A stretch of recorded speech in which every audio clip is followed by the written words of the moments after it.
l'hygiène numérique et de la protection des données à caractère personnel. Euh, Au fur et à mesure que l'Afrique se digitalise, au fur et à mesure que la pénétration Internet et l'adoption des outils digitaux progressent et à grande vitesse sur le continent, nous sommes amenés à être de plus en plus inquiets quant et à être de plus en plus conscients des questions de cybersécurité. Interpol, dans son rapport de 2022 sur la cybermenace en Afrique, publié en mars dernier, a mentionné que les formes de cybercrime les plus enregistrées en Afrique sont, dans cet ordre, les escroqueries aux fausses ordres de virement, le hameçonnage, les rançongiciels, les chevaux de trois bancaires et les vols d'informations. Pour clôturer la marche, ils ont cité les escroqueries en ligne et les sextorsions. Le dénominateur commun de la plupart de ces crimes, c'est l'homme, c'est l'individu. Il est soit la victime directe de l'attaque ou il est utilisé comme vecteur avec ou sans son comportement pour perpétrer l'attaque. Donc, il est aujourd'hui primordial et je pense que tous les spécialistes présents seront d'accord avec nous que toute politique de sécurité informatique doit être humaine sans centre, doit mettre l'homme au cœur, l'utilisateur au cœur de la politique. Et nous sommes donc chanceux ce soir d'avoir avec nous un expert en la matière, quelqu'un qu'on ne présente plus, qui a décidé au pied levé de remplacer Fanny qui devait intervenir sur l'intelligence artificielle, mais qui n'a pas pu, compte tenu de son calendrier chargé, pour nous, n'est-ce pas, nous entretenir ce soir sur le sujet qui est sensibilisation à la sécurité informatique et au traitement des données personnelles. Ce monsieur-là, c'est Éric Bobossou, c'est un membre actif, très engagé et président de la commission infrastructure IT, système et cloud du club DSI. C'est un passionné de mathématiques, de management et d'innovation. Il vient de finir, je crois, un MBA à l'Institut Polytechnique de Paris. Son expérience et ses réalisations le précèdent et lui confèrent une présence durable et significative dans l'écosystème de la sécurité informatique et de la transformation digitale en Afrique. Il a une carrière assez riche. Il a travaillé dans des banques, dans le secteur de la banque, de l'assurance, des télécoms, de l'énergie, tant bien en Afrique, en Europe qu'aux États-Unis. Éric Defodji-Boussou, c'est un panafricain convaincu qui, il y a une demi-décennie de cela, n'a pas hésité à courageusement quitter un rôle prestigieux et sécurisé au sein de la Banque mondiale pour, n'est-ce pas, se consacrer à ce qu'il considère comme une mission inébranlable, celle d'apporter de la valeur aux siens et aux entreprises africaines. Il est donc retourné sur le continent avec la ferme conviction d'être un acteur réel du changement. Je pense que vous le voyez tous les jours à travers ses interventions sur le club TSI, que c'est quelqu'un qui fait preuve de beaucoup d'abnégation, de don de soi, de partage de connaissances, qui n'hésite pas à frôler la confrontation, n'est-ce pas, pour éveiller les consciences et essayer de changer les mentalités. Au nombre de ces réalisations, nous avons la plateforme révolutionnaire Todjoumi, qui vise à faciliter un accès transparent aux services de santé essentiels, et le moteur de recherche juridique innovant Ivodou, qui favorise l'inclusion juridique en Afrique. Ces initiatives avant-gardistes soulignent l'engagement indéfectible de M. Boussou à tirer parti du digital pour opérer des changements significatifs dans la société africaine. Je vous prie donc d'accueillir avec moi, je ne dirais pas avec vos applaudissements, mais je vous prie donc prêter attention pendant les 30 prochaines minutes à la présentation que nous fera Eric sur la nécessité de sensibiliser les utilisateurs à la sécurité informatique et au traitement des données personnelles pour une société numérique plus résiliente. Eric, tu as la parole. Merci infiniment, Damien. Merci pour l'introduction. Merci pour la présentation. Je remercie le Club DSI pour cette opportunité. C'est vrai que je viens à pied levé remplacer Fanny, qui aurait dû être là. Donc, j'ai essayé là, dans la foulée rapidement, de mettre en place une présentation qui, je l'espère, va plaire à chacun de vous. Et donc, pendant ce moment que nous aurons aujourd'hui, j'essaierai, dans la mesure du possible, donc, de partager avec vous mes connaissances sur le sujet, mais aussi de recevoir de vous à travers vos questions. J'essaierai d'être, je vais dire, le plus ludique possible. J'ai essayé en tout cas à travers ma présentation et je ne manquerai pas, si le temps nous le permet, de faire en fait quelques démonstrations. Et donc, j'ai quelques amis et collègues en fait de ma boîte qui sont présents avec nous. Donc, je pense que je les remercie aussi pour leur présence. Et ceci étant dit, je pense qu'on va pouvoir passer au vif du sujet. Et merci encore à toi, Vincent, pour ces événements d'afterwork dont tu essaies de faire une tradition aujourd'hui. Je pense que c'est une très bonne chose pour notre club. Donc, vous allez me dire là, quand vous voyez mon écran, je vais essayer de le rendre le plus net possible. Alors, ça va prendre un peu de temps chez moi, mais ça va.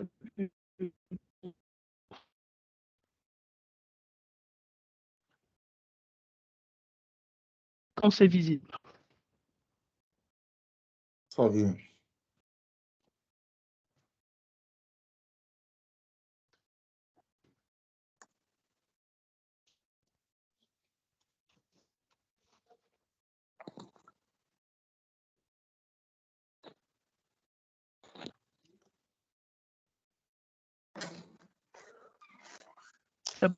Visiblement. Non, ce n'est pas toujours visible. Visible. Non, ça viendra, ça viendra. C'est juste un... Vu la qualité de l'Internet, ça viendra. Tu es affecté par la côté du SAT3.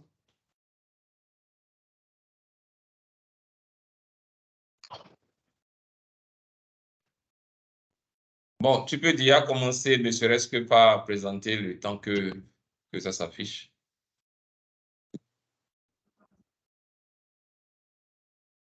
Attendez. Oui, c'est toujours du noir, on ne voit rien. Mais on voit quand même l'espace se dégager. Hein, ça veut dire que c'est en cours.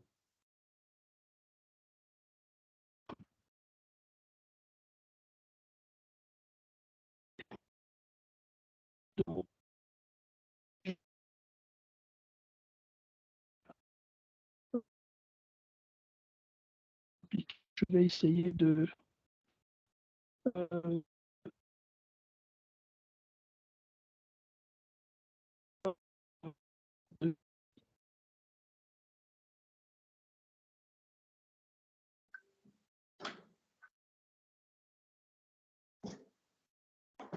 justement ici.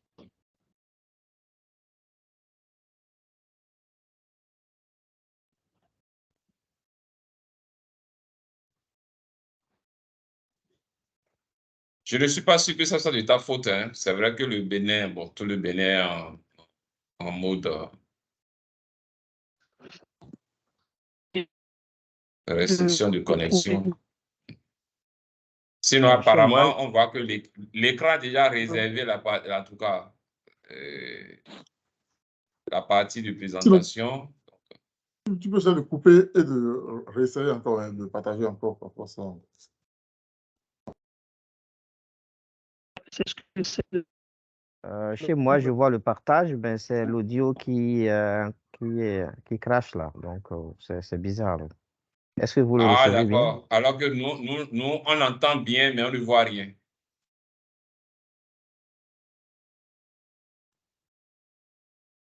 Alors, est-ce que vous voyez là maintenant? Toujours pas de mon côté. Hein. Non, toujours pas. Bon, donc, il faut qu'on... Par contre, est-ce qu'il y a des gens comme l'ami qui vient de parler? Est-ce qu'il y en a qui voient?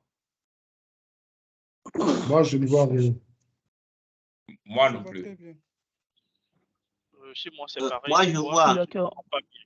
Bonsoir. Oui, bonsoir. Donc, ça veut dire que c'est en cours, Oui. c'est en cours. Si tu peux déjà commencer par nous briefer le temps que ça s'affiche sur tous les écrans, que ça ne dépend pas de toi. Ouais, un instant, je vais trouver un moyen de rendre ça plus simple. Juste un moment. Je vois et Je entends. pense que je comprends d'où ça vient. Ouais, ça va se normaliser dans un instant. Oh, bien, c'est peut-être assez lourd.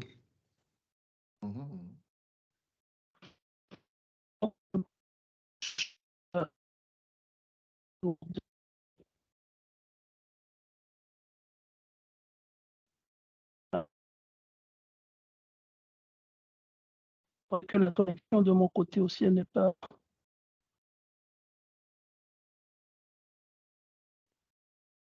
Désolé une fois encore pour ce petit inconvénient. On va y arriver là. Juste un moment.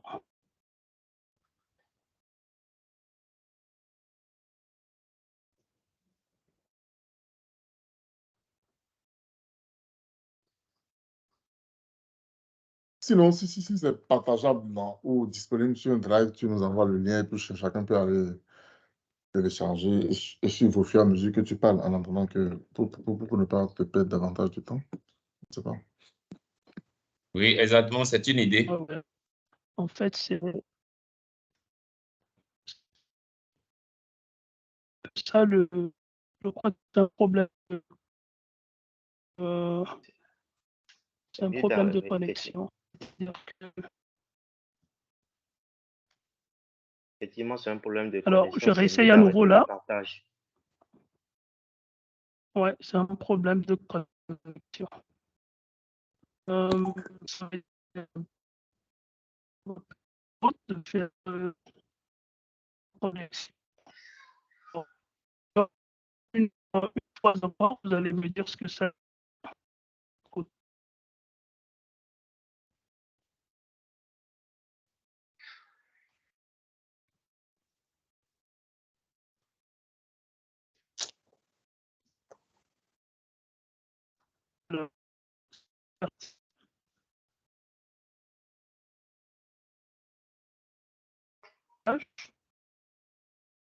Relance.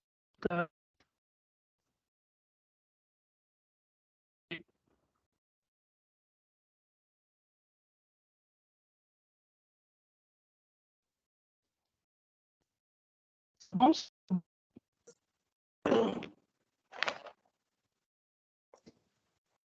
Là, on voit qu'on est certainement victime de la situation de restriction d'accès à l'Internet généralisée dans le pays. ouais. Alors, il y avait Bertrand tout à l'heure qui voyait quelque chose. Est-ce qu'il le voit là? Bon. Moi, je vois toujours le partage, mais c'est ta voix qui crache là. La voix est entrecoupée chez moi. Sinon, le partage, je vois. Je vois le slide ici. Ah. Bon, alors, je vais faire... C'est quoi? Vous deux, vous êtes du côté de l'Europe?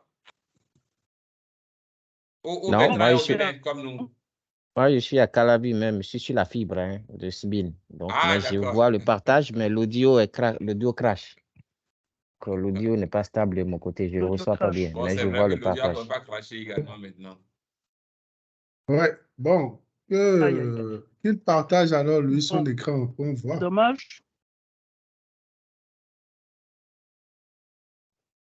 Bon, donc dans ce cas, essaie toi ton écran, on va voir. Voilà, si quelqu'un d'autre peut partager son écran, on va voir. Là, comme la majorité, tu as envoyé.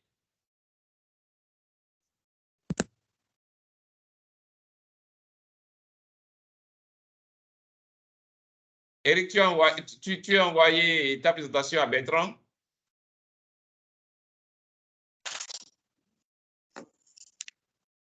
Vous voyez mon écran là? Non, bon, pas encore. Bon, on espère que ça vient. Ah, mais je ne vois plus le partage d'Eric. Hein.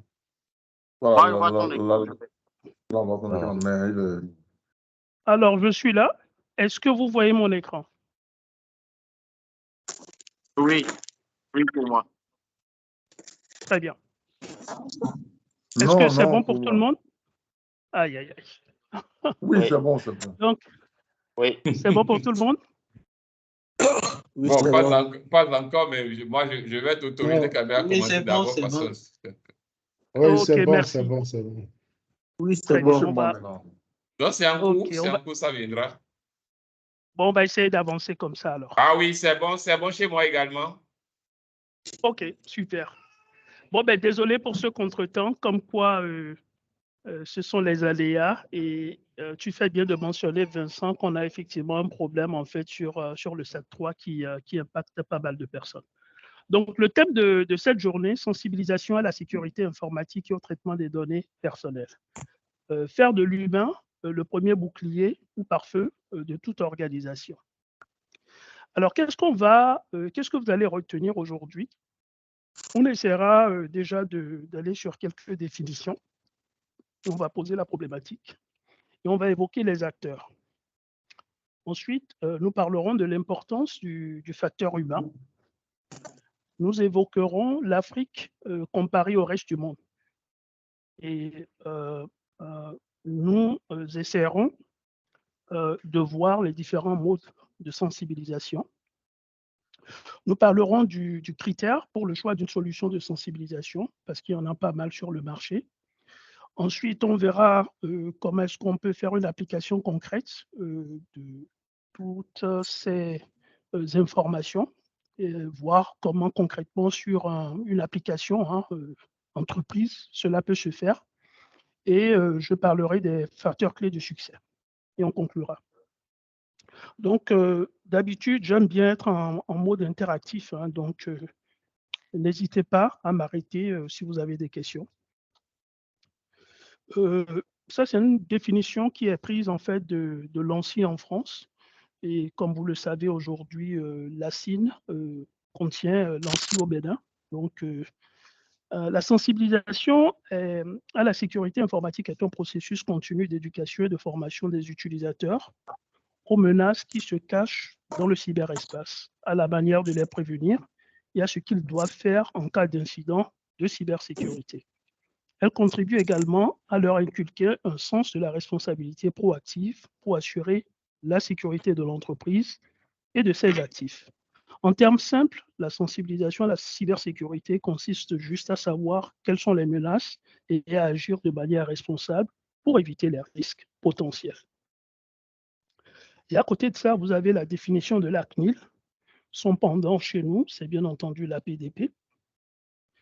La sensibilisation au traitement des données personnelles, c'est un processus continu également d'éducation et de formation des utilisateurs, aussi bien internes qu'externes à l'organisme, travaillant avec des données à caractère personnel, aux risques liés aux libertés et à la vie privée des personnes. Les informations des mesures prises pour traiter ces risques et des conséquences potentielles en cas de manquement. Concrètement, il peut s'agir d'organiser une séance de sensibilisation, d'envoyer régulièrement des mises à jour et des procédures pertinentes pour les personnes selon leurs fonctions, de faire des rappels par messagerie électronique, etc. Alors, je vais vous mettre tous face à une petite situation qui est tirée d'un cas réel. C'est un agent de collectivité qui reçoit un mail piégé avec un faux devis. Il ouvre la pièce jointe et l'intégralité des ordinateurs de la mairie sont bloqués. Une rançon de 20 000 € est demandée pour les débloquer. Une affaire nécessite pourtant d'accéder en urgence aux données. Or, il s'avère après recherche que les sauvegardes étaient accessibles à partir du réseau de la mairie et sont devenues elles aussi inaccessibles. Alors, la question, c'est que feriez-vous, par exemple, en tant qu'élu? Donc, vous avez une première réponse A, qui est de déposer une plainte, une réponse B, qui est de payer la rançon, une réponse C, qui est de chercher à sortir en urgence les services d'un expert en rémédiation. Alors, bien entendu, la question est posée, que feriez-vous?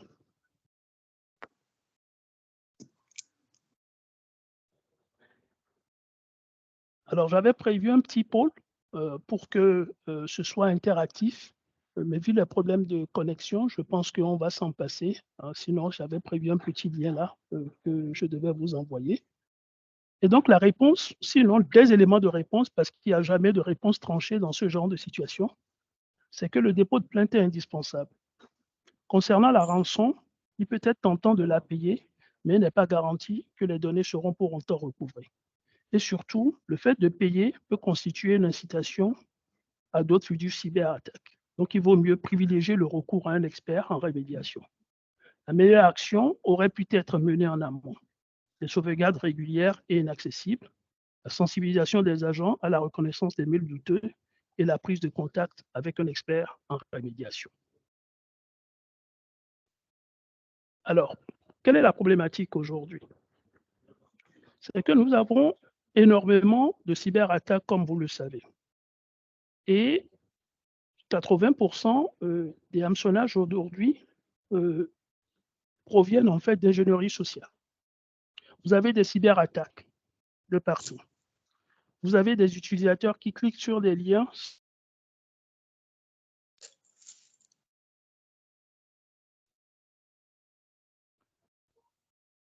toujours en termes de problématiques et dans les organisations.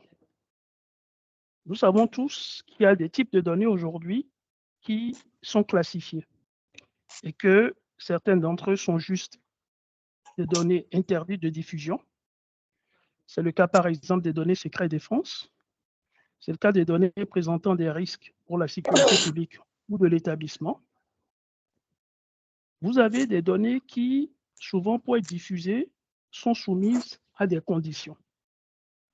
C'est le cas des données relatives, par exemple, au potentiel scientifique, ou c'est tout simplement le cas des données à caractère personnel. Donc, le nom, nos numéros de téléphone, etc., qui sont enregistrés dans des services de mairie ou dans des services, en fait, de l'état civil.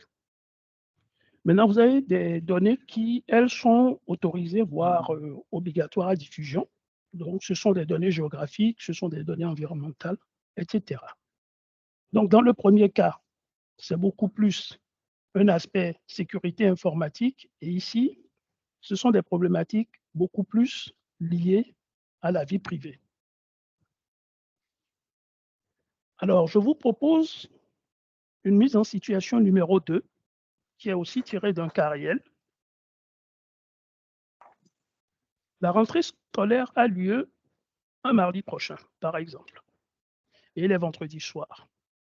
Et la page du site Internet dédiée à l'école municipale a été piratée. Méconnaissable, elle affiche tout un lot de photographies choquantes et illégales. Le prestataire qui gère le site Internet ne répond pas, mais un canal de communication a pu être établi avec l'hébergeur. Que feriez-vous en tant qu'élu? La première option, proposer, déposer une plainte. Deuxième option, demander à l'hébergeur de fermer le site en urgence. Troisième option, information des parents d'élèves. Je vous donne quelques secondes pour réfléchir. Et comme je l'ai dit, il n'y a jamais de réponse très tranchée dans ce genre de situation. C'est beaucoup plus la façon dont vous réagissez, en fait, qui compte. Et tac, quelques éléments de réponse. Un dépôt des plaintes est indispensable. Je pense qu'on a un bruit là qui vient de quelque part. Ouais, si vous pouvez noter, merci.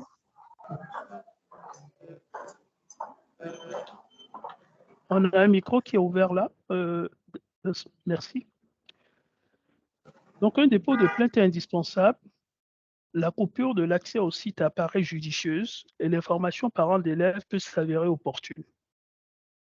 Les questions d'investigation se poseront par la suite pour voir si les données personnelles exposant les élèves ou leurs parents ont été exfiltrées. La meilleure action est celle à prendre en amont, exiger du prestataire un niveau de sécurité adapté et une réactivité en cas d'incident majeur.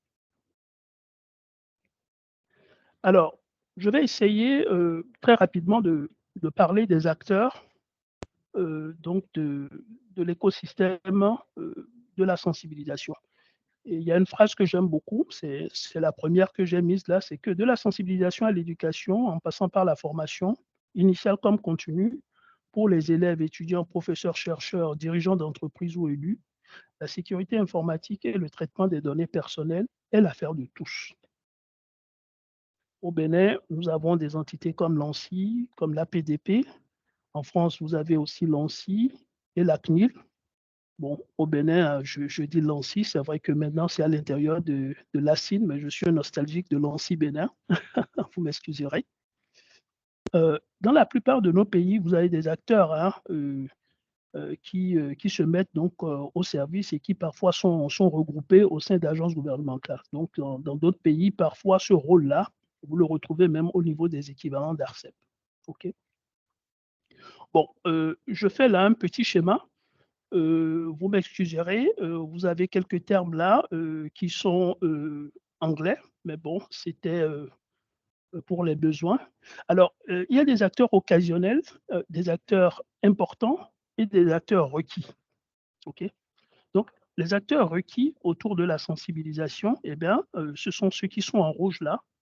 Donc, c'est l'équipe de sensibilisation à la sécurité, hein, ce que les anglo-saxons appellent le SAT, Security Awareness Team. C'est l'équipe hein, corporate de formation au sein de l'entreprise. Donc, il y a des entreprises qui ont des départements en fait de knowledge management dédiés. C'est des champions aussi au sein de l'entreprise, c'est-à-dire que vous avez des gens qui voilà, sont peut-être perçus en fait comme les meilleurs, ceux qui encouragent en fait les autres à adopter les bonnes pratiques. Donc, on les appelle des security champions. Et vous avez donc les SMI, les subject matter experts, et puis voilà, tout type de sponsors. Donc, ces acteurs-là, ce qu'il faut savoir, c'est qu'ils sont requis en matière de sensibilisation. Donc, au milieu, vous avez les plus importants. Donc, c'est le management de l'entreprise, les C-levels, c'est le RSSI, CISO and Security Team.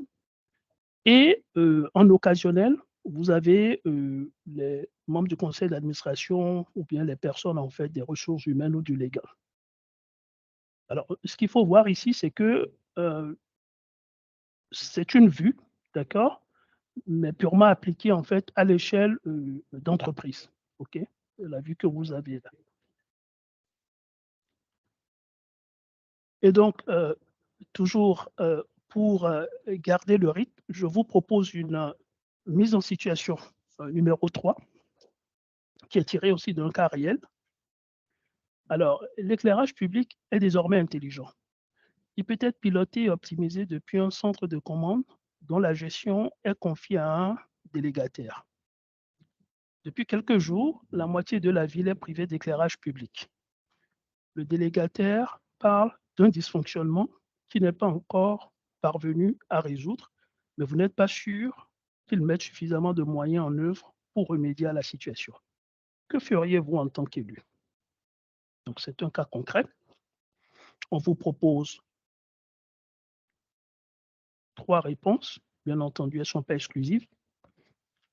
La première, demande de compensation au délégataire. Deuxième réponse, information des citoyens. Troisième réponse, mise en place de solutions d'éclairage temporaire. Je vous donne quelques secondes.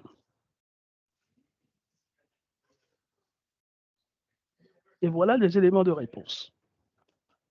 Alors, s'il est impératif de communiquer auprès des citoyens, la mise en place de solutions de secours peut parfois s'avérer trop coûteuse et la demande d'une compensation au prestataire ne dépend que de sa bonne volonté si rien n'a été prévu contractuellement. En amont, quelques mesures auraient pu être exigées par l'élu. Des garanties en termes de fiabilité et de délai de réaction, et plus encore, un audit technique de la solution innovante retenue pour s'assurer de sa bonne conception. Le coût correspondant à ces mesures ne doit pas être vu comme optionnel, mais comme propre au nouveau projet.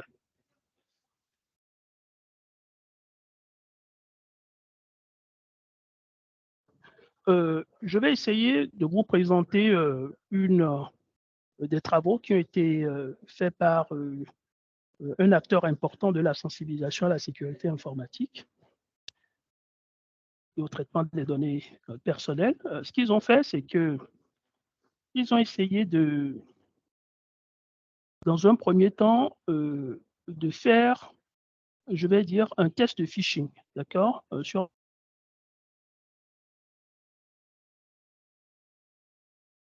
dispersées de partout à travers le monde, différents types d'entreprises. Je vous montrerai tout à l'heure la distribution. Et après, ils ont lancé la sensibilisation, donc la formation. Et au bout de 3 mois, ils ont essayé de refaire un test pour voir les résultats que cela donne. Ensuite, ils ont poursuivi des formations et au bout d'1 an, ils ont relancé les tests pour voir comment ça se passe. Alors, ils ont pris, comme je l'ai dit, des données venant d'un peu partout et de près de 19 industries différentes, comme vous pouvez le voir, le domaine de la banque, le domaine de l'assurance, la santé, voilà, il y a plus de 12 millions d'utilisateurs qui sont concernés, plus de 36 000 entreprises engagées. Et ils ont, dans cette enquête-là, essayé de créer une distribution selon la taille de l'entreprise. Donc, il y a un premier groupe d'entreprises de 1 à 249, une autre de 250 à 999 et après plus de 1000. Bien entendu, il n'est pas exclu que dans chacun de ces groupes, vous puissiez avoir donc des industries qui se recoupent.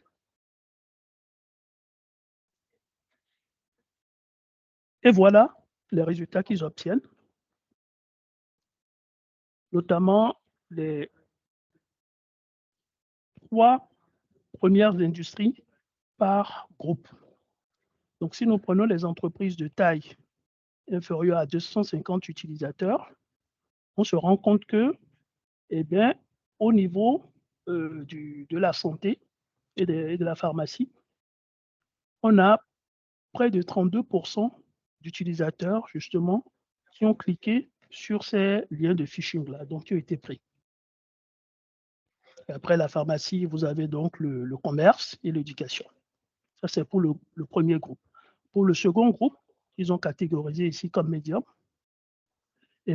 C'est 35% toujours dans le domaine de la pharmacie qui se sont fait piéger. Donc, on peut bien voir que c'est des acteurs quand même très exposés, la santé et puis voilà la pharmacie. Et pour les grosses entreprises, donc de plus de 1000, ce qui vient en tête là, ce sont les assurances. Et en troisième position, le consulting.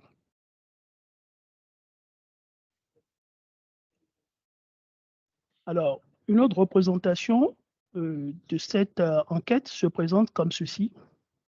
C'est que au niveau du premier test, donc ils ont créé un indicateur qu'ils ont appelé le Fish Prone Percentage, donc c'est le pourcentage de personnes qui se font piéger, le triple P. Donc pour le test baseline de référence, il y en avait près de 33% donc, qui sont tombés dedans. Après 3 mois, on note qu'il y en a 18%, et au bout d'1 an, on est dans l'ordre de 5,4%. Ça, c'est pour tous les utilisateurs concernés, donc les plus de 12 millions. Donc, qu'est-ce que ceci montre? Eh bien, c'est que le facteur humain et l'éducation qu'on apporte ont de l'impact. Et donc, comment l'Afrique se situe par rapport au reste du monde? J'insiste sur ce slide parce que beaucoup ont tendance à penser qu'en Afrique, nous ne sommes pas concernés par ces choses. Mais la réalité, c'est que avec la dématérialisation, avec les nombreux projets de numérique, avec le développement de l'Internet, avec l'accès grandissant, la surface d'exposition, justement, au risque cyber ne fait que s'étendre. Et donc, l'Afrique n'est pas du tout du reste. Elle est très concernée par ce sujet qui ira grandissant avec une population qui est jeune pour une bonne partie et une population qui a de plus en plus accès justement à l'Internet et des services aussi qui sont de plus en plus disponibles. Et donc, quand vous regardez ici l'Afrique, pour la référence, bon, on est dans l'ordre de 30%. OK. N'oublions pas que la référence est 33%, donc légèrement en dessous.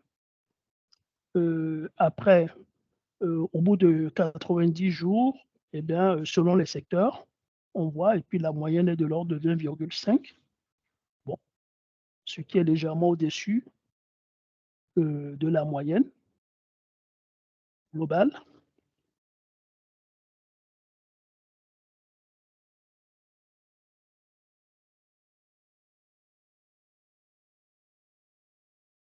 Nous indique, c'est que notre continent est vraiment concerné par le sujet. Alors, quelles sont les différentes méthodes de sensibilisation qui existent? Vous en avez plusieurs. La méthode classique, hein, avant que des outils de e-learning et autres n'arrivent, eh c'est le présentiel. Et même malgré les outils de e-learning, le présentiel, la méthode physique n'est pas exclue, hein, elle existe toujours, notamment lorsque la langue ou le niveau d'éducation constitue une barrière, ou même pour des personnes disposant de handicap. Donc ensuite, vous avez le e-learning, vous avez les MOOC, très adaptés à la workforce en fait, des organisations privées comme publiques, et au grand nombre, donc les écoles, les universités, et tout le monde. Vous avez ce qu'on appelle l'approche mixte, qui s'adapte au profil, au métier, à la réglementation, à la nature du risque. Donc, quelque part, une sensibilisation est aussi fonction de l'appétence au risque. Donc, c'est, je pense, très important de le prendre en considération parce que quand vous définissez votre risque et que vous identifiez votre périmètre, parfois, vous faites une sensibilisation qui va avec, d'accord? Et l'ISO 27001 nous l'enseigne. Si vous voulez faire du PCI DSS aussi, vous choisirez un périmètre particulier et votre sensibilisation se fera par rapport à ces acteurs-là. Après, vous avez donc l'intranet, les newsletters, les affiches, posters. Les affiches, c'est souvent très bien au sein de l'entreprise. C'est bien de mettre des posters pour rappeler l'importance de la chose. Vous avez les gestions de crise cyber aussi, qui sont très adaptées, notamment pour les C-level, donc le management. Donc, de quoi s'agit-il? On rassemble des membres du management, on les met dans une salle, parfois un war room, et puis on leur fait jouer un scénario. Et on essaye donc on constitue des équipes, on fait jouer le scénario, et après, il y a un animateur au milieu pour faire un débrief, et on consolide les résultats quelque part. C'est une forme de sensibilisation. Parce que le jour où ce genre de situation réelle se produit, si on n'a pas été habitué à le faire, à simuler cela, eh bien, c'est qu'on est désemparé. Et vous avez aussi, je dirais, de nouvelles méthodes aujourd'hui qui arrivent, hein, qui intègrent de la réalité virtuelle ou de la réalité augmentée. Je ne sais pas si vous faites la différence entre les deux, mais la réalité augmentée, c'est quand vous prenez le virtuel que vous posez sur le réel Et la réalité virtuelle, c'est quand vous prenez le réel que vous virtualisez. Alors, ce qui se passe, c'est que vous avez parfois des environnements très exposés, notamment dans le nucléaire, par exemple, où pouvoir jouer un scénario de crise peut se révéler être, je vais dire, assez complexe. Donc, les gens aujourd'hui ont trouvé des techniques où, avec de la réalité augmentée, on peut simuler des choses en cas réel et voir comment ça se reproduit en fait sur le terrain. Bon, vous avez les médias, hein, la radio, la télévision, voilà, on peut sensibiliser le grand nombre des réseaux sociaux. Vous avez aujourd'hui de nouvelles approches qui sont même basées sur l'intelligence artificielle et le machine learning. J'étais tout à l'heure d'ailleurs dans un webinaire qui en parlait. En fait, aujourd'hui, c'est que les gens, avec le développement de l'IA, ont trouvé des moyens de pouvoir détecter qu'un utilisateur, en fait, ne réagit pas comme il faut et de lui apporter une rémédiation sous forme de sensibilisation. Ce que je veux dire par là, un cas très simple, c'est que vous avez des outils aujourd'hui de sensibilisation qui interagissent avec un bouton de hameçonnage qui est dans votre messagerie. Donc, si vous êtes un utilisateur qui reçoit un email et que vous pensez qu'il est suspect, quand vous cliquez sur ce bouton, il est censé en fait relayer le message à un SOC qui vous prend en charge. Et bien, ce SOC-là, en fait, peut devenir aujourd'hui complètement un logiciel qui, du coup, intervient et vous apporte une solution. Donc, c'est plus, c'est juste un prolongement en fait je vais dire des chatbots, quoi, mais en mode réactif. Et vous avez l'approche aujourd'hui aussi de la cyberassurance. C'est vrai que dans nos pays, on n'en parle pas beaucoup. C'est-à-dire que c'est des plans d'assurance qui sont pris auprès de compagnies pour donc pouvoir anticiper le risque. Et donc, ce qui se passe, c'est qu'il y a des sensibilisations aussi qui vont avec. Alors, après avoir parlé donc des différentes méthodes, je vais rapidement évoquer quelques critères pour le choix d'une solution de sensibilisation. Donc, déjà, il est important d'avoir du bon contenu. OK. Après, il y a la localisation. Ce que j'entends par localisation, c'est que le contenu doit tenir compte de réalités sociologiques. OK. Comme vous l'avez vu, au Bénin, on a des lois locales qui ne s'adaptent qu'à nous, même si le livre 5 du Code du numérique semble être une recopie en fait, du RGPD, nous avons quand même des spécificités qui sont nôtres. Donc, quand vous optez pour un outil, il est important de veiller à ce que donc, les aspects réglementaires locaux sont intégrés. Donc, après, vous avez donc les plateformes d'entraînement, de simulation automatisée, ça on connaît. Après, le fournisseur offre-t-il la possibilité de télécharger votre propre contenu? Voilà. Donc, il y a des entités aujourd'hui qui peuvent créer leur propre contenu.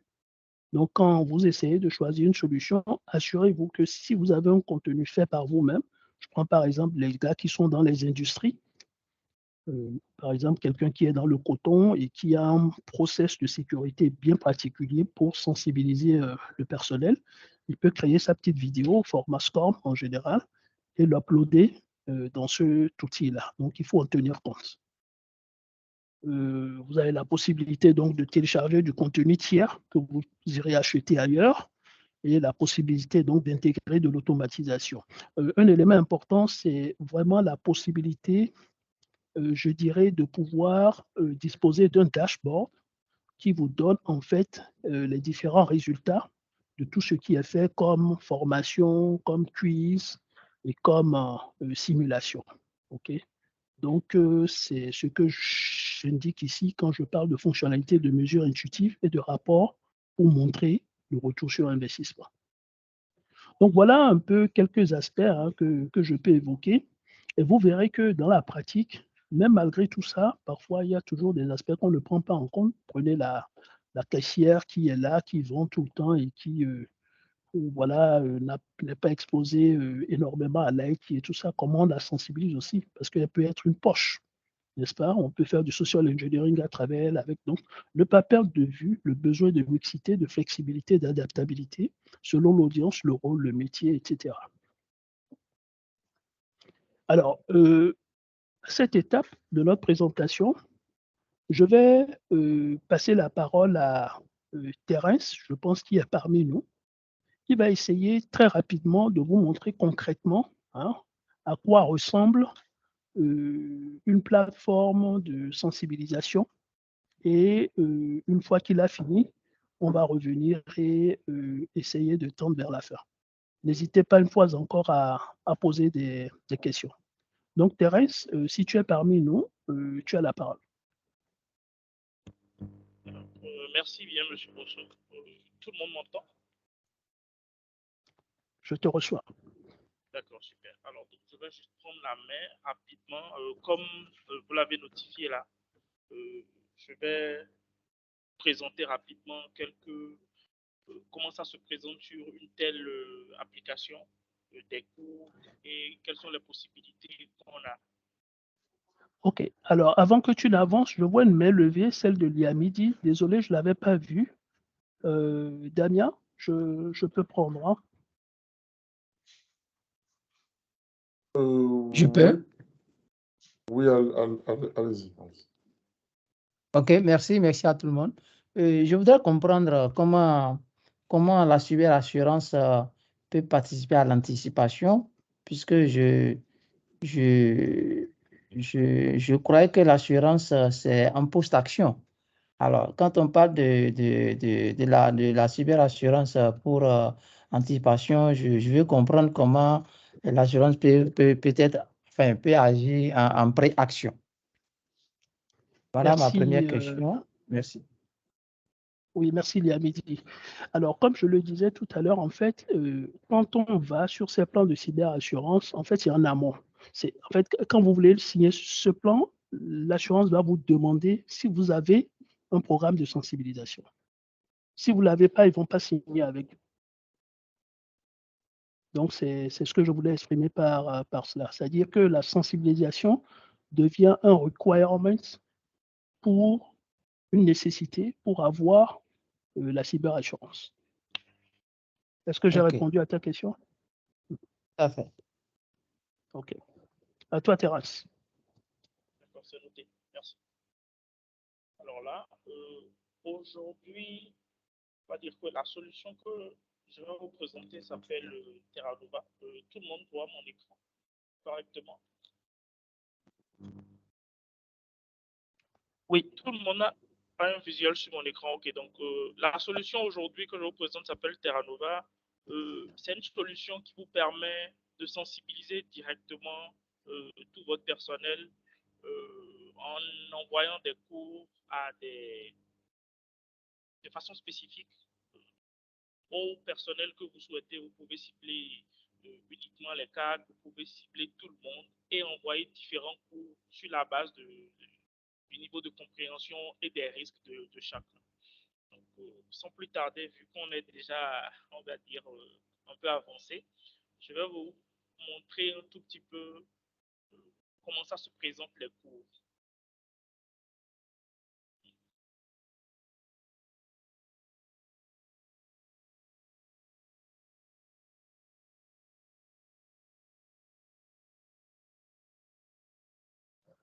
Alors, on a perdu, je pense, ton écran, hein, Terence. Oui, alors là, c'est un... Oui, là, c'est bon. Voilà, c'est un cours rapidement sur la protection des données à caractère personnel. Généralement, sur cette plateforme-là, il y a une façon de présenter les cours qui est très spécifique, qui allie plusieurs modes pour, on va dire, envoyer les cours. Donc, il y a un peu de vidéo, il y a de l'écrit, il y a des audios pour que tout le monde puisse apprendre assez facilement. Donc, je vais lancer rapidement l'introduction.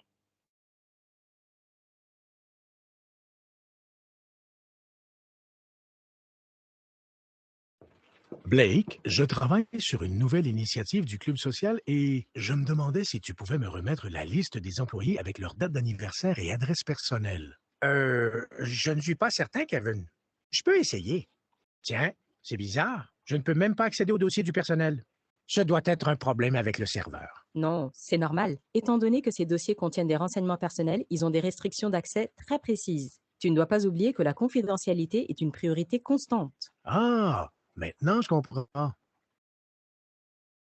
Donc là, c'est une introduction. Le cours est un tout petit peu long, ça fait une quinzaine de minutes, mais je vais avancer un tout petit peu pour que vous puissiez voir un peu comment cela se présente. Je ne vais pas tout montrer, je vais passer au second cours. Donc là, après la vidéo introductive, vous avez toutes les informations qui sont marquées toujours en deux volets pour ceux qui veulent lire et également en volet audio pour ceux qui... Les renseignements personnels et la vie privée sont protégés par des lois, en particulier lorsque ces renseignements sont détenus par des organisations. Ces lois nous obligent, en tant qu'organisation, à établir des contrôles sur la façon dont nous recueillons, maintenons, utilisons et protégeons les renseignements personnels. Elles donnent également aux individus le droit d'accéder et d'exercer leur contrôle sur leurs renseignements personnels que nous détenons. Le défi est sans équivoque. Nous devons arriver à équilibrer notre besoin de stocker et d'utiliser les renseignements personnels avec notre obligation de protéger les individus contre toute atteinte à leur vie privée. Donc là, voilà un tout petit peu comment ça se présente. Après, vous avez, pour ce cours précisément, qu'est-ce qui est considéré comme un renseignement personnel. Et là, on invite l'utilisateur à l'action. Il doit cliquer sur chaque information pour pouvoir aller les renseignements personnels. En guise d'exemple, nous avons les noms, l'adresse, la date de naissance, le numéro du passeport ou du permis de conduire, les antécédents médicaux, les origines ethniques et raciales, les adresses IP, l'ADN par exemple, les empreintes et tout ce qui s'ensuit.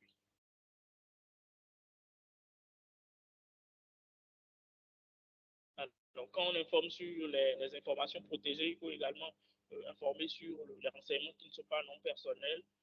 Donc, quand vous inscrivez, quand vous faites la démarche d'inscrire votre numéro dans un répertoire, par exemple, ce n'est plus confidentiel, les cartes professionnelles ou coordonnées professionnelles, le nom de famille d'une personne, puisque plusieurs personnes peuvent avoir ce nom-là, les données regroupées et autres. Donc là, alors, quelles sont les obligations afférentes à la collecte d'une information? Aujourd'hui, tout le monde ne le sait pas encore, mais recueillir des informations personnelles, vous avez le consentement de la personne pour pouvoir recueillir. Alors, il y a la limite de la collecte. Pour pouvoir vous informer la personne pour tel but précis. Et il faut respecter également cette limite-là. Donc, ne recueillir que les renseignements personnels qui sont nécessaires pour fournir un bien ou un service précis. Alors, il faut établir clairement les raisons et voilà. Alors, les obligations liées à l'utilisation de l'information. Alors, l'utilité de l'information. Limiter l'utilisation des renseignements personnels aux fins mentionnées lors de la collecte initiale, sauf avec le consentement de la personne concernée ou dans le cadre de la législation. Autoriser l'accès, veiller à ce que seules les personnes autorisées aient accès aux informations personnelles. Sécuriser l'information, conserver les renseignements personnels dans un endroit sécurisé et les détruire, les effacer ou les rendre anonymes dès que les fins pour lesquelles ils ont été recueillis sont révolus. Alors, après ça, après le cours, concrètement, il y a toujours, on va dire, des bonnes pratiques. Toujours pour rappeler à l'utilisateur, à l'apprenant, à votre staff, ce qu'il y a lieu de faire concrètement. Donc, là, par exemple, ça invite toujours à l'action. La personne doit cliquer sur des cartes pour pouvoir lire ce qu'il y a derrière. Utilisez les renseignements personnels que pour les raisons déterminées par votre organisation. veiller à la conservation des renseignements personnels dans un environnement sécurisé lorsqu'ils ne sont pas utilisés, ne laisser jamais de renseignements personnels sans surveillance sur un bureau, une imprimante ou un télécopieur. Alors, ainsi de suite. Donc, ce que je propose, c'est rapidement de sortir, on va dire, de ce cours-là, qui est quand même un tout petit peu long, pour aller vers un autre format de sensibilisation, toujours sur la même plateforme.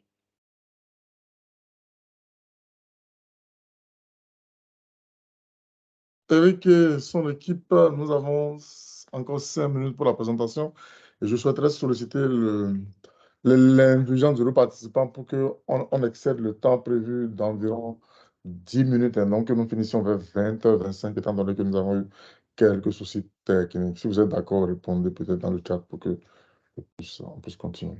Merci. Merci bien.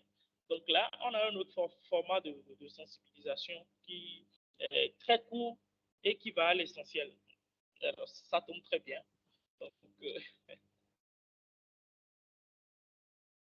là, c'est lié tout simplement à la sécurité. Chaque jour, sans même le réaliser. Être conscient de la sécurité. Introduction. Chaque jour, sans même le réaliser, vous prenez des décisions concernant la sécurité pour vous protéger et protéger vos biens. Verrouillez vos portes, activez votre alarme résidentielle, protégez votre portefeuille et rangez vos objets de valeur dans un coffre-fort sont autant de bons exemples. Des réflexes similaires peuvent être développés pour protéger les ordinateurs, les appareils portables et les informations sensibles.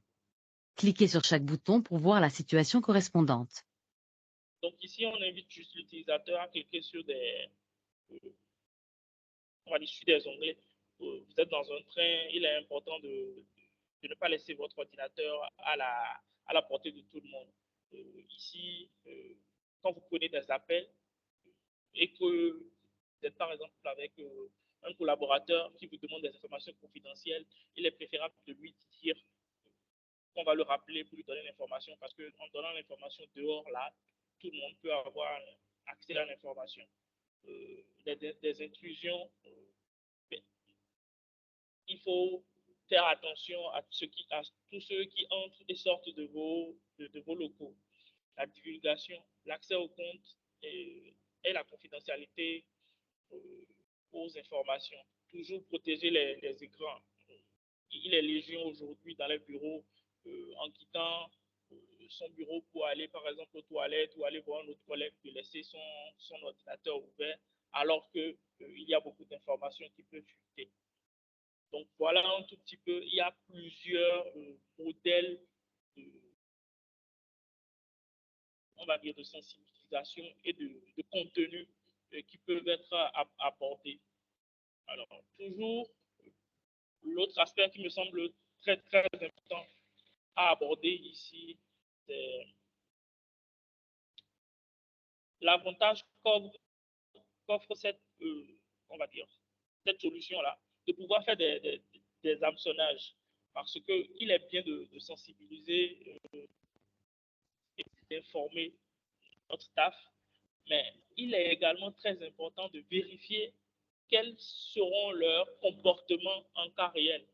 Et aujourd'hui, cette plateforme-là permet, à travers, on va dire, des gabarits et plusieurs modèles d'hameçonnage, de pouvoir adresser une sorte de hacking, mais c'est du phishing, c'est vous qui l'initiez. Derrière, il n'y aura pas d'incidence, mais pour vérifier la qualité de la qualité de ce que vos collaborateurs ont reçu comme information et s'ils l'appliquent réellement. Donc, ce sont des gabarits qui sont mis à jour très régulièrement. Là, par exemple, dans le dernier catalogue, nous avons déjà des informations qui sont des gabarits qui sont liés à ChatGPT et autres, et que vous pouvez utiliser pour faire des hameçonnages et recueillir comment on appelle, des informations sur la réactivité de vos utilisateurs.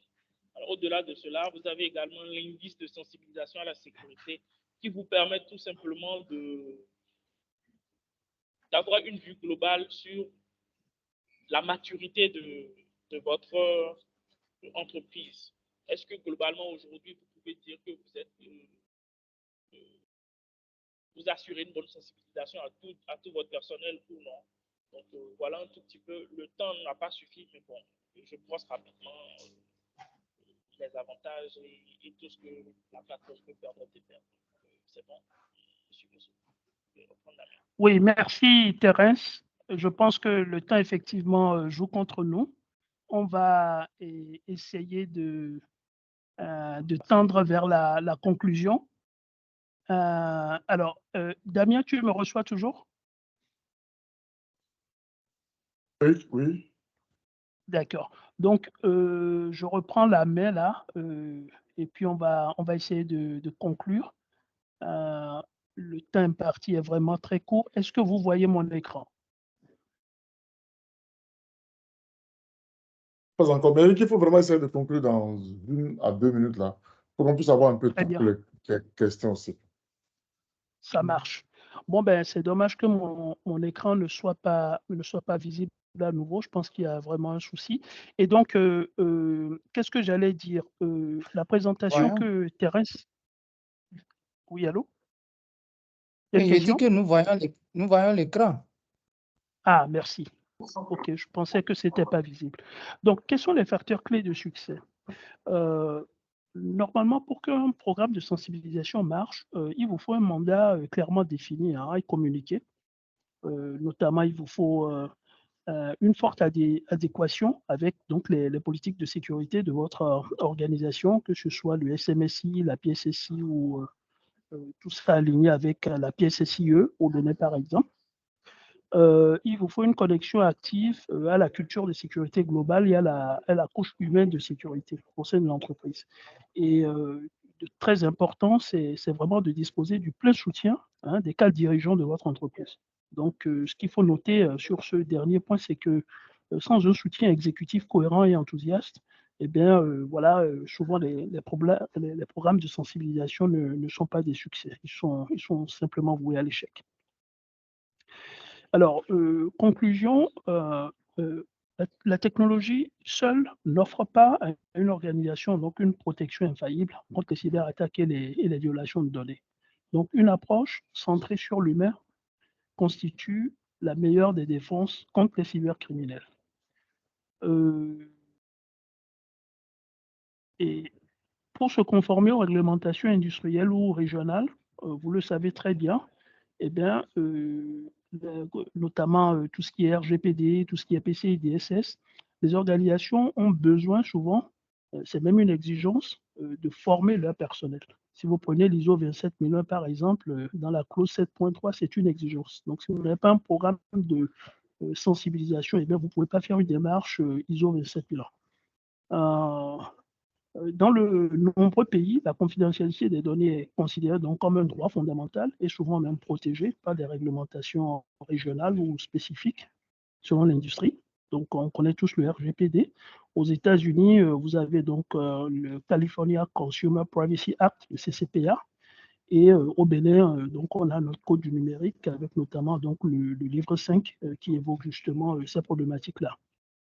Les organisations qui adoptent des pratiques solides et transparentes en matière de confidentialité des données peuvent instaurer donc de la confiance avec leurs clients en fonction de la manière dont ils les traitent, bien sûr. Et si les données sensibles ne sont pas sécurisées ou si les utilisateurs ne peuvent pas contrôler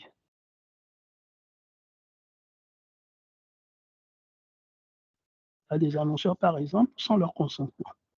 Et pire encore, c'est que les données peuvent être exposées lors d'une violation de données et utilisées par des pirates pour commettre donc des activités malveillantes.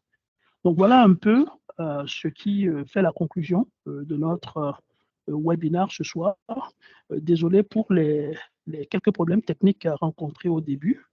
Et je crois que c'est l'occasion en fait de réitérer mes remerciements à Damien qui a bien voulu donc jouer le rôle de modérateur et à Vincent pour l'organisation de ces sessions. Donc Je retourne la parole à Damien s'il y a des questions dans l'audience. Merci beaucoup, Eric, et à ton collaborateur pour cette brillante présentation. Je pense qu'on va voulu rester ici un peu plus longtemps pour en savoir un peu plus. Malheureusement, nous avons des contraintes de temps et nous avons créé ici une habitude de respecter le temps. Et je vais ouvrir la liste pour prendre quelques questions. Je vais commencer par une question qui est déjà il y a une question qui est dans le chat. Auquel voilà, il y a Ibrahima qui souhaiterait poser la question si l'APDP, je crois, au Bénin, fait le même travail que la CNIL sur le non-respect des conformités de sécurité, c'est-à-dire s'ils mettent vraiment des amendes pour les entreprises non conformes. Quelqu'un a répondu oui. Rodolphe, vous êtes de l'APDP?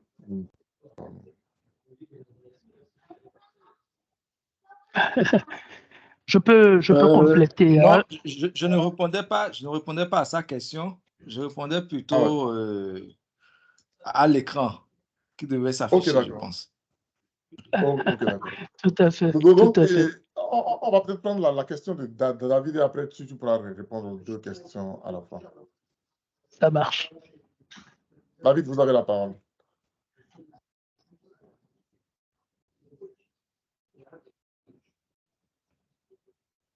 David?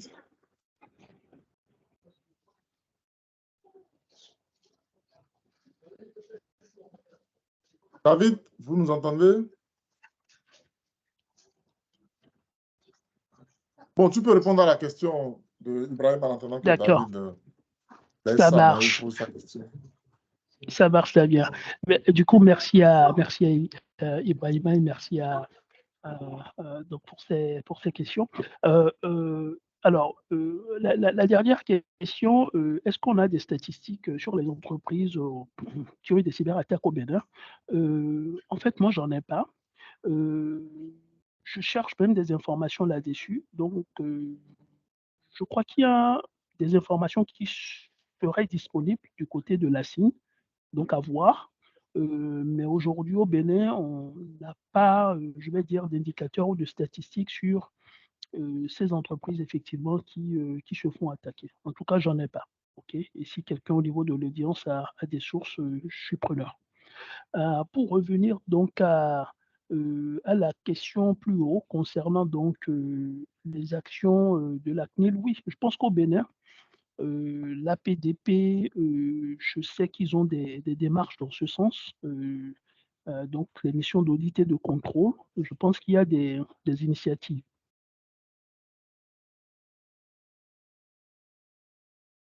En temps qui a été adressé à un certain nombre d'entreprises, notamment pour la mise en conformité. Quels sont les résultats concrets de ces audits ou de ces missions de contrôle? Je n'ai pas les statistiques à ce jour, mais je sais que des initiatives sont prises au niveau de l'APDP. Voilà. Je ne sais pas si Ibrahima, j'ai répondu à la question. Ah, je vois un nouveau message d'Ibrahima. Je m'interroge sur l'exemple 3 pour le lien entre la sécurité informatique et le problème de l'éclairage public et sur les options proposées en solution.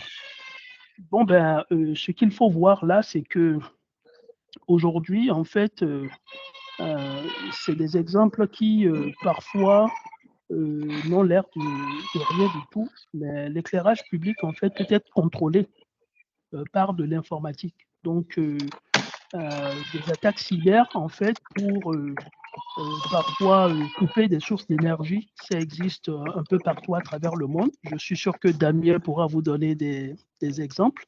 Et ne soyons pas étonnés que ces choses-là aussi arrivent dans nos pays, parce qu'on a une forte dépendance de plus en plus aujourd'hui avec la technologie. Prenons même les IoT qu'on a de plus en plus dans nos pays aujourd'hui.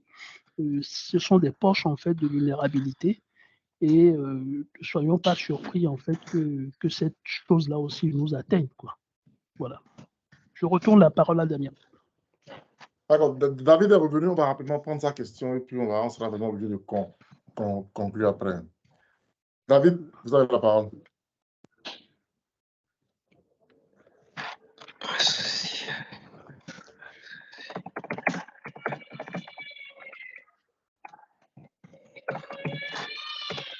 David?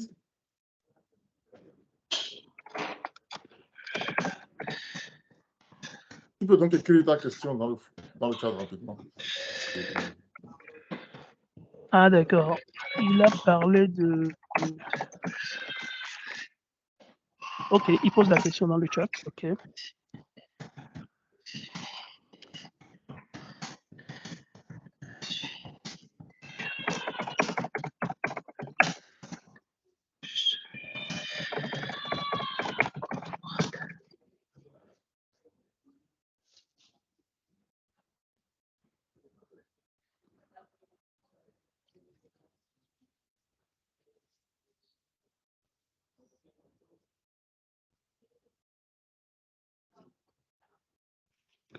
Alors, peut-on avoir le lien vers la plateforme? J'aimerais savoir s'il y a possibilité de faire un suivi du cours au niveau de chaque collaborateur, avoir le niveau de suivi. Ah oui, absolument.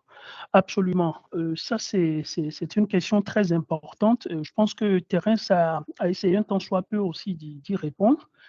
C'est qu'effectivement, à la fin, vous disposez d'un dashboard qui vous permet d'apprécier en fait les utilisateurs qui ont cliqué sur le lien qui leur a été envoyé, ceux qui ont commencé la formation, ceux qui l'ont terminé, ceux qui ont réussi le questionnaire et ceux qui l'ont passé. Parfois, il y a un pourcentage de succès qui est défini. Et ce qui se passe, c'est que dans l'outil, vous avez un indice qui est l'ISS, dont Terence a parlé, l'indice de sensibilisation à la sécurité, qui est un agrégat de ces différents indicateurs-là. Donc, l'indice de sensibilisation à la sécurité va vous recouper tous ces éléments pour vous donner une valeur qui permet à la fin d'apprécier le niveau de maturité de l'entreprise, de l'organisation, quant à la sensibilisation à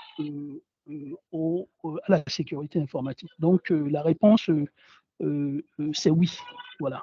Et il y a une dernière question de Afif. Monsieur Bossou. Oui. Apparemment, mon micro a recommencé à marcher. Merci pour l'élément de réponse que vous venez d'apporter. Et je pense que ça répond beaucoup plus à la seconde question que j'allais poser, qui était de savoir si, après le cours, il y avait un quiz et une sorte d'attestation qui montre que le collaborateur en question a pu valider son cours. Et j'ai déjà cette réponse, je vous en remercie. Par contre, la question que je posais qui concernait le suivi, c'était surtout pour savoir quel est le niveau d'évolution du cours. Par exemple, j'ai lancé un cours à des collaborateurs et j'aimerais savoir chacun d'entre eux où est-ce qu'ils en sont. Est-ce qu'en tant qu'administrateur, je peux savoir si mon comptable il est à 75% du cours en ce moment? Est-ce que ma secrétaire elle est à 25%, afin de savoir comment les motiver ou suivre le niveau d'exécution du cours, en fait? Excellente question.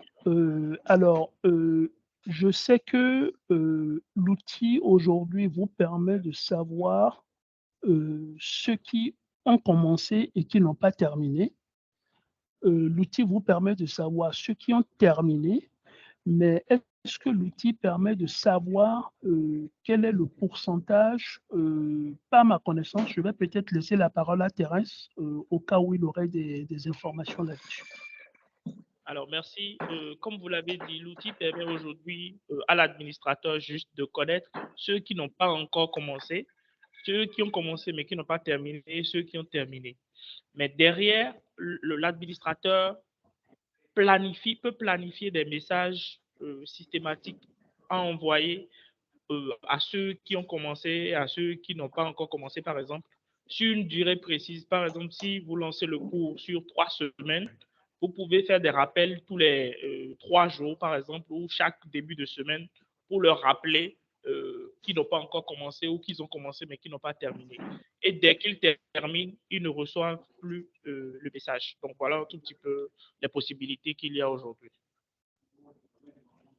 D'accord. Merci pour ces éléments de réponse. C'était tout pour moi. D'accord. Merci, David. beaucoup. Je pense qu'on va devoir s'arrêter là. On est déjà 15 minutes au moins en retard sur le temps de clôture prévu. Je vais commencer par remercier Eric et son équipe pour le temps qu'ils ont trouvé, surtout à si short notice pour faire cette présentation-là à pied levé. Présentation qui plus est assez riche et assez intéressante, en témoigne que tout le monde soit resté jusqu'à la fin. Je voudrais remercier également le club DSI et le bureau qui vraiment essaye d'instituer cette pratique-là. Eric nous a,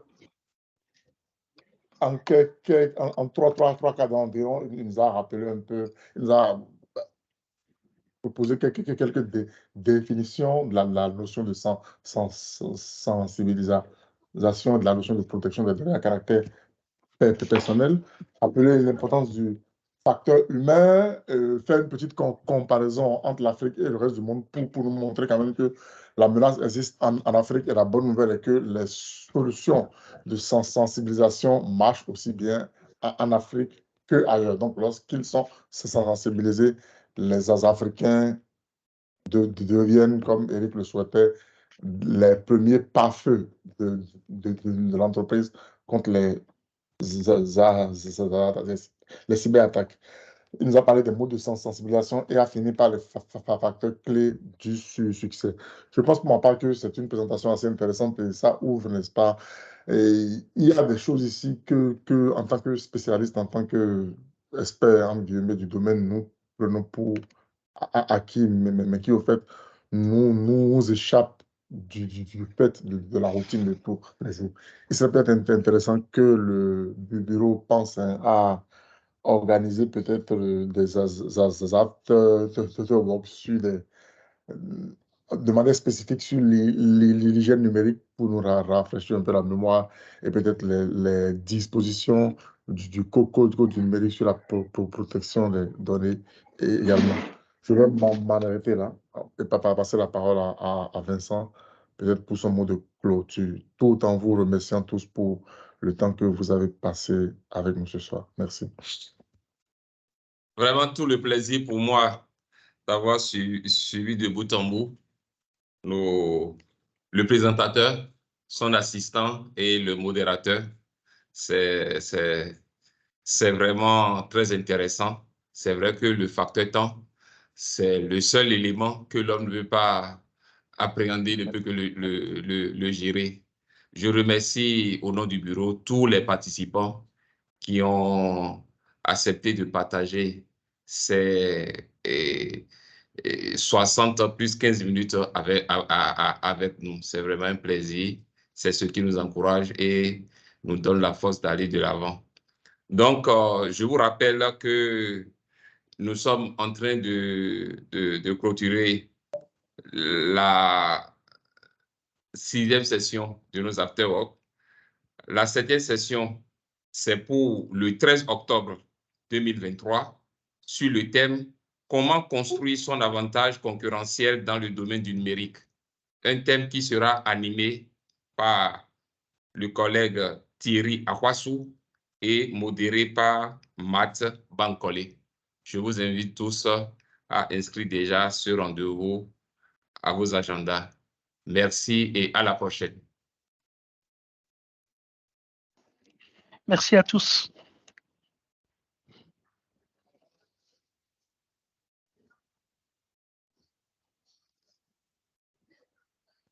Ok, bon week-end à tous. Merci beaucoup, Merci. Eric. Bon week-end à tous. Alors.